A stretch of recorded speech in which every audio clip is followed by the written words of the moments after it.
Sisters and brothers in Christ, any good parent, any good teacher, any good master, for sure, make sure that he or she instructs or provides with the things that are essential, worthwhile,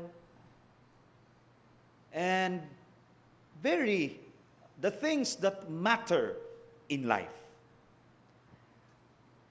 Taas-taas man akong na-sentence doon, no?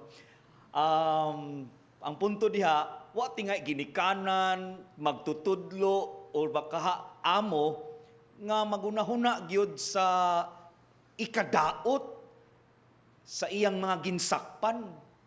I do believe that any good parent, good teacher, good master looks after the good and for the, again, would instruct, would teach his or her students the things that are essential, worthwhile, the things that matter in life.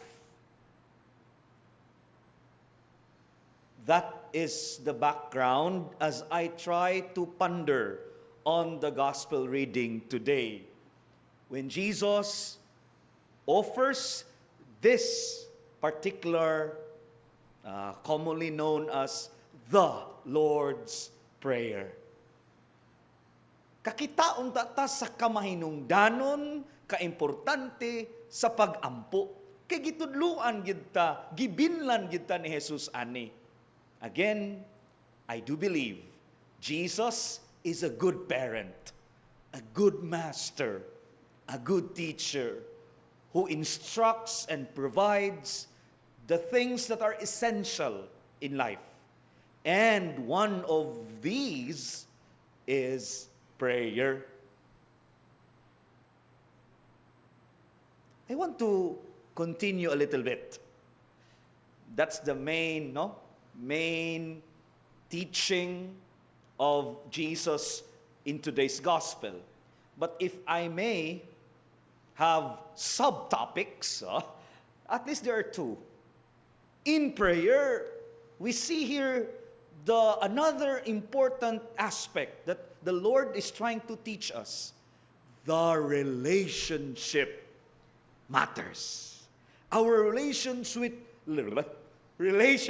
with God the Father. Every time we pray, it's more of strengthening that relationship. And try to look at your own experience. Dili ba? If kana siya, dunagin na siya'y kalambigitan sa atong kinabuhi, mas sayon iampo niya. Challenging ang pag-ampo sa kaaway, nagpasakit na to, pero tanawan ng kanang atong karelasyon. Pero ginato siya sangpiton.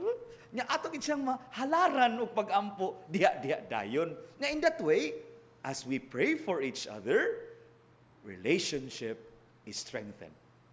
Second subtopic.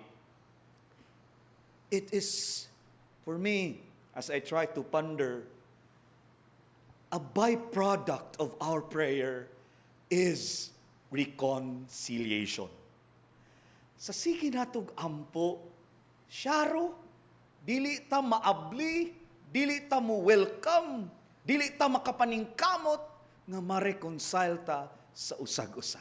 For me, again, the byproduct of my constant prayer with God, I hope one of those is the reconciliation.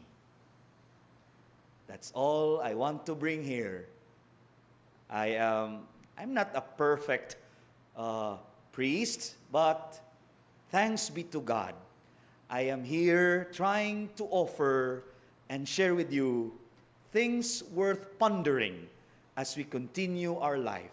Don't forget to pray, because it's for our strengthening of relationship with God and with others, And it is also our way of trying to invite us about this aspect of reconciliation.